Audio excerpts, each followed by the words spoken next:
नमस्कार दोस्तों, आप सभी का हार्दिक स्वागत है हमारे युक्ति आईएएस एकेडमी के यूट्यूब चैनल पर। इस चैनल के माध्यम से हम आपको यूपीएससी, स्टेट पीसीएस और अन्य सभी प्रमुख सरकारी परीक्षाओं के लिए प्रतिदिन परीक्षाओं के करंट अफेयर्स को एमसीक्यू के रूप में प्रस्तुत करते हैं।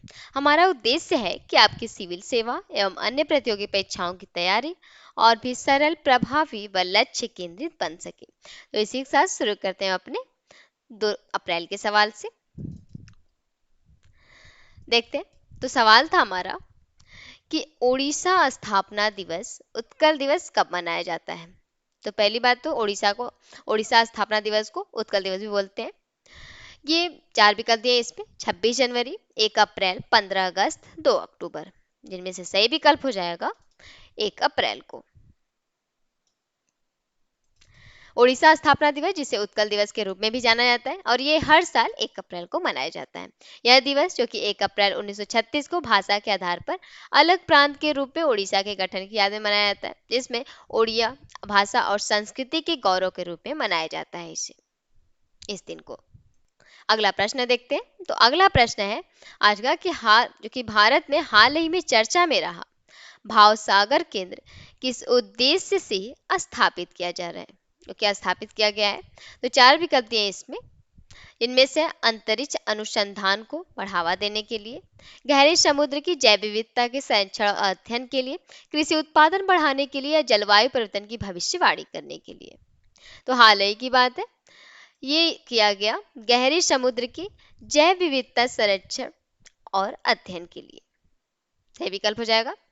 और ये जो कि कोच्चि में स्थित भावसागर केंद्र को भारत का राष्ट्रीय समुद्री जैव विविधता भंडार बनाया गया है, जिसका मुख्य काम होगा कि समुद्र में पाए जाने वाले जीवों को सुरक्षित रखना, नए प्रजातियों का अध्ययन करना, वैज्ञानिक रिसर्च को बढ़ावा देना। वहीं यह केंद्र, जो कि मिनिस्ट्री ऑफ अर्थ साइंस के अंतर्गत काम करता है, और ये भारत की जो कि नीली अर्थव्यवस्था मतलब ब्लू इकोनॉमी को मजबूत करने में मदद करता है।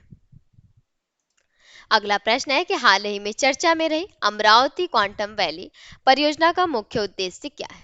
4 विकल्प है: कृषि उत्पादन को बढ़ाना, क्वांटम कंप्यूटिंग और नई तकनीकों का विकास करना, पर्यटन को बढ़ावा देना, या पारंपरिक उद्योगों का विस्तार करना। तो हाल ही की बात है ये किया गया क्वांटम कंप्यूटिंग और नई तकनीकों का विकास करना। सही विकल्प हो जाएगा इसमें से। अमरावती में जो कि ये विकसित की जा रही अमरावती क्वांटम वैली का उद्देश्य भारत को नई पीढ़ी की तकनीक में आगे बढ़ाना है। यहाँ भारत का जो कि पहला क्वांटम कंप्यूटर स्थापित किया जा रहा है, और यह परियोजना जो कि नेशनल क्वांटम मिशन के तहत समर्थित है। इससे करने से क्या होगा बेनिफिट इसका कि तेज और जटिल समस्याओं का समाधान होगा, स्टार्टअप और रिसर्च को बढ़ावा मिलेगा, वहीं भारत को ग्लोबल टेक लीडर बनाना। बात करें क्वांटम कंप्यूटर क्या करता है, तो ये सामान्य कंप्यूटर मतलब 0 और 1 के बिट्स पर काम करता है। इस परियोजना का जो कि मुख्य उद्देश्य है कि भारत का पहला क्वांटम कंप्यूटर लॉन्च करना, देश में एडवांस टेक्नोलॉजी मतलब एआई, साइबर सिक्योरिटी रिसर्च को बढ़ावा देना, वहीं स्टार्टअप्स और युवाओं को नई स्किल्स देना, जिससे भारत को टेक्नोलॉजी में ग्लोबल लीडर बनाना। और इसमें कुछ बड़ी संस्थाएं भी जुड़ी हुई हैं, जिनमें से है कि आईबीएम हो गई, डीआरडीओ और भाभा एटॉमिक रिसर्च सेंटर, जो कि ये सभी कुछ बड़ी संस्थाएं इसमें जुड़ी हुई हैं। अगला प्रश्न है कि लगभग 50 वर्षों बाद मानव को पुनः चंद्रमा की ओर भेजने वाला मिशन कौन सा है।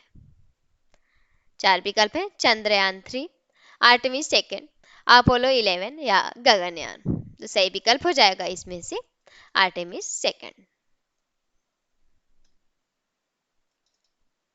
नासा का आर्टेमिस 2 मिशन, जो कि लगभग 50 प्लस साल बाद इंसानों को फिर से चंद्रमा की ओर भेज रहा है।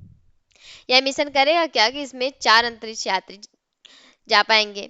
वहीं यह मिशन चंद्रमा पर लैंड नहीं करेगा, बल्कि चंद्रमा के चारों ओर घूमकर वापस आ जाएगा। इसका मुख्य उद्देश्य है कि मानव युक्त स्पेस मिशन का परीक्षण करना, अंतरिक्ष यान की क्षमता को जांचना, और भविष्य में होने वाले चंद्र लैंडिंग मिशनों मतलब आर्टेमिस 3 की तैयारी करना। और खास बात यह है कि यह मिशन जो कि इंसानों को लगभग 4 लाख किलोमीटर दूर ले जाएगा। अगला प्रश्न है कि विश्व ऑटिज्म जागरूकता दिवस पहली बार कब मनाया गया था? तो चार विकल्प हैं: 2 अप्रैल 2005 को, 2 अप्रैल 2007 को, 2 अप्रैल 2008 को या 2 अप्रैल 2010 को। जिनमें से सही विकल्प हो जाएगा 2 अप्रैल 2008 को।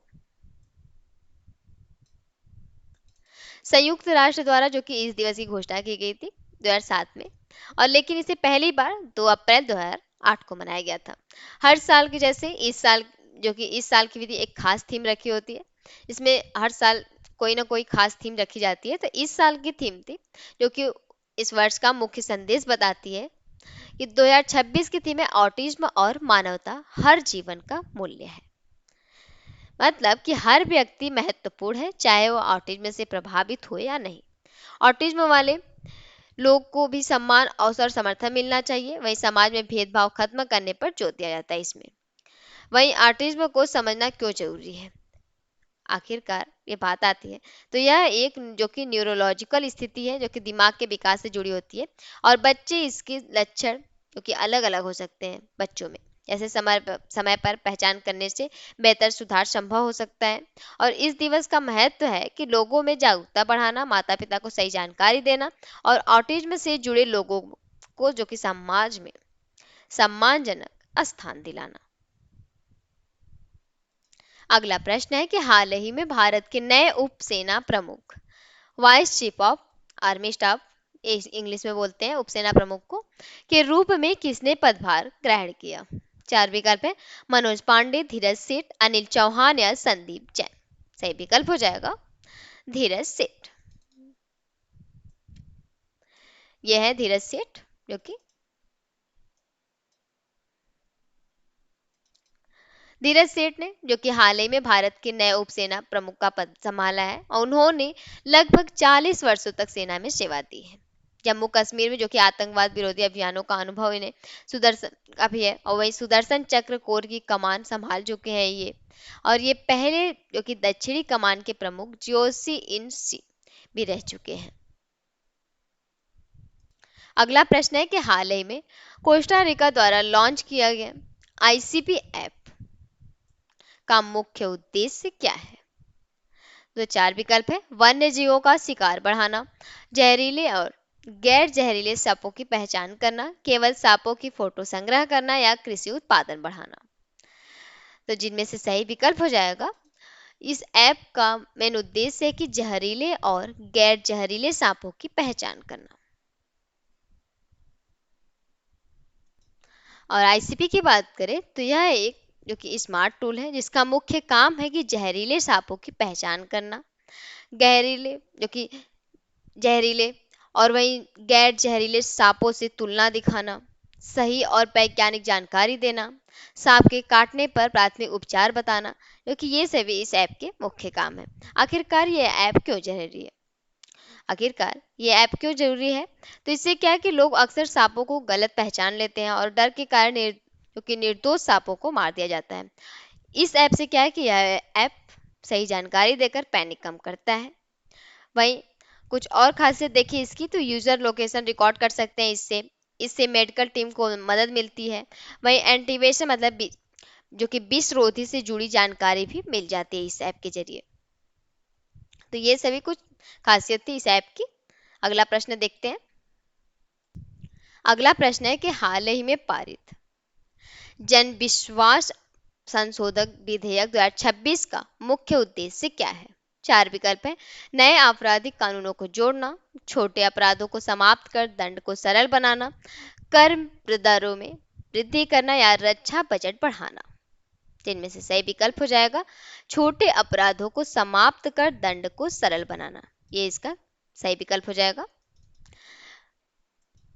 इस बिल में जो कि कुछ नए बदलाव किए गए जिसमें कुल 79 कानूनों में संशोधन किए गए, वहीं 784 प्रावधानों में बदलाव किया गया, लगभग 100 जो कि 717 प्रावधानों को अपराध से हटाया गया, और छोटे अपराधों के लिए जो कि अब जुर्माना लगाया जाएगा, जेल नहीं। ठीक है, पहले क्या होता था हर छोटी चीजों के लिए लोगों को जेल में डाल देता, लेकिन अब जुर्माना लग जाएगा उस पर। और जो कि ये आखिरकार जरूरी क्यों है? तो लोगों और व्यवसायों पर इससे कानूनी दबाव कम होगा, कोर्ट में अनावश्यक केस कम हो जाएंगे इससे, और वहीं एमएसएमई स्टार्टअप्स को फायदा मिलेगा इससे। इस उद्देश्य से इस जन विशेष जो कि जन विश्वास संशोधन विधेयक का वो किया गया है। अगला प्रश्न है कि हाल ही में मेघालय सरकार ने स्टारलिंक के साथ समझौता क्यों किया है। चार विकल्प हैं। पर्यटन को बढ़ावा देने के लिए, दूर दराज क्षेत्रों में हाई स्पीड इंटरनेट उपलब्ध करना क्योंकि कराने के लिए, या रक्षा सेवाओं को मजबूत करने के लिए, या कृषि उत्पादन बढ़ाने के लिए। जिनमें से सही विकल्प हो जाएगा दूर दराज क्षेत्रों में हाई स्पीड इंटरनेट उपलब्ध करने के लिए। मेघालय सरकार ने जो कि स्टारलिंक के साथ साझेदारी की ताकि दूरस्थ और पहाड़ी क्षेत्रों तक इंटरनेट पहुंचाया जा सके। आखिरकार ये कैसे काम करेगा? तो स्टारलिंक जो कि एलईओ लो अर्थ ऑर्बिट मत सैटेलाइट्स का उपयोग करता है। इससे बिना फाइबर के भी तेज और भरोसेमंद इंटरनेट मिलता है। आखिरकार इसकी जरूरत क्यों पड़ती है? आखिरकार इससे हमें फायदे क्या होंगे? आखिरकार ये जरूरत क्यों पड़ती है? तो मेघालय में पहाड़ और घने जंगल हैं और कई जगह जो कि फाइबर इंटरनेट नहीं पहुंच पाता, इसलिए दूर दराज गाँव में कनेक्टिविटी भी कम होती है, इसलिए हमें जरूरत पड़ती है इसकी। और इसके लगने से क्या है कि शिक्षा मतलब ऑनलाइन क्लास और डिजिटल लर्निंग हो पाएगी, स्वास्थ्य में भी हो जाएगा, जैसे टेलीमेडिसिन और जल्दी इलाज हो पाएगा, डिजिटल पेमेंट और ई कॉमर्स हो जाएंगे, वहीं सरकारी सेवाएं तेज होंगी। ये सभी इसके कुछ बेनिफिट हैं। अगला प्रश्न है कि हाल ही में डीजीसीए के नए महानिदेशक कौन बने हैं। चार विकल्प हैं। फैज अहमद किदवई, वीर विक्रम यादव, अरुण मानेन, या अरुण सिंघानिया। सही विकल्प हो जाएगा वीर विक्रम यादव। यह है वीर विक्रम यादव, जो हाल ही में नागरिक उड्डयन महानिदेशालय डीजीसीए का नया महानिदेशक नियुक्त किया गया है इन्हें। इनकी नियुक्ति जो कि 31 मार्च 2026 को हुई थी, और इन्होंने ये इनको पद ये किसके स्थान पे मिला है? तो फैज अहमद किदवई के स्थान। आखिरकार यह पद क्यों महत्वपूर्ण है? बात आती है तो डीजीसीए मतलब भारत में एविएशन सेफ्टी को नियंत्रित करता है, हवाई यात्रा की सुरक्षा और नियमों को लागू करता है, और तेजी से बढ़ते विमानन क्षेत्र में इसकी भूमिका और भी महत्वपूर्ण हो जाती है, जिसका महानिदेशक विक्रम यादव को बनाया गया है। अगला प्रश्न है कि निम्न कथनों पर विचार कीजिए। तीन कथन दिए हैं। बृहन्मुंबई नगर निगम जो कि बीएमसी की स्थापना 1872 में हुई थी। अश्विनी भिड़े बीएमसी की पहली महिला कमिश्नर बनी हैं। अश्विनी भिड़े 2005 बैच के आईएएस अधिकारी हैं। उपरोक्त में से कौन सा कथन सही है ये बताना है हमें। तो चार विकल्प दिए इसमें, केवल एक और दो, केवल दो और तीन, केवल एक और तीन, या सभी। तो जिनमें से सही विकल्प हो जाएगा एक और दो। बृहन्मुंबई नगर निगम की स्थापना जो कि 1872 में हुई थी, और अश्विनी भिड़े बीएमसी की पहली महिला कमिश्नर बनी है, जो कि 31 मार्च 2026 को बृहन्मुंबई नगर निगम जो कि बृहन्मुंबई म्युनिसिपल कॉरपोरेशन की पहली महिला कमिश्नर नियुक्त किया गया इन्हें। ये है अश्विनी भिड़े। बात करें अश्विनी भिड़े की, तो अश्विनी भिड़े जो कि पहले मुख्यमंत्री कार्यालय मतलब सीएमओ में अतिरिक्त मुख्य सचिव पर रह चुकी हैं, और मुंबई की जो कि मेट्रो 3 परियोजना को सफलतापूर्वक संभाला था, और इस कारण से उन्हें मेट्रो वुमन भी कहा जाता है। और इन्होंने किसका स्थान लिया? तो उन्होंने जो कि भूषण गगरानी की जगह पर यह पद संभाला है। बीएमसी के महत्व की बात करें तो बीएमसी जो कि भारत का सबसे अमीर और बड़ा नगर निगम है, मुंबई जैसे बड़े शहर का प्रशासन जो कि सफाई, पानी, स्वास्थ्य सेवाएं संभालता है, और इसलिए इसका कमिश्नर पद बहुत महत्वपूर्ण और जिम्मेदारी वाला होता है जो इन्हें दिया गया है। अगला प्रश्न है आप लोगों के लिए कि आईबीसी संशोधन 2026 में 14 दिन का नियम किस लिए है। चार विकल्प है। टैक्स बढ़ाने के लिए, देरी कम करने के लिए, निवेश बढ़ाने के लिए, या निर्यात बढ़ाने के लिए। तो सही विकल्प को आप लोगों को कमेंट बॉक्स में जरूर बताना है। इस वीडियो को अंत तक देखने के लिए आप सभी का दिल से धन्यवाद। अगर यह वीडियो आपके लिए उपयोगी लगी हो तो कृपया चैनल को सब्सक्राइब करें, वीडियो को लाइक करें और अपने दोस्तों के साथ जरूर शेयर करें। साथ ही युक्ति आईएएस ऐप डाउनलोड करें, जहां आपको मिलेगा पूरा syllabus, daily MCQs, current affairs, वो भी इंग्लिश और हिंदी दोनों में है, दोनों देख सकते हैं वहां से। कोई भी महत्वपूर्ण अपडेट आपसे छूट ना जाए, इसलिए टेलीग्राम, इंस्टाग्राम और फेसबुक पर भी फॉलो कर लें। युक्ति आईएएस ऐप और सभी सोशल मीडिया के लिंक आपको वीडियो के डिस्क्रिप्शन में मिल जाएंगे। आपकी सफलता ही हमारा संकल्प है। धन्यवाद।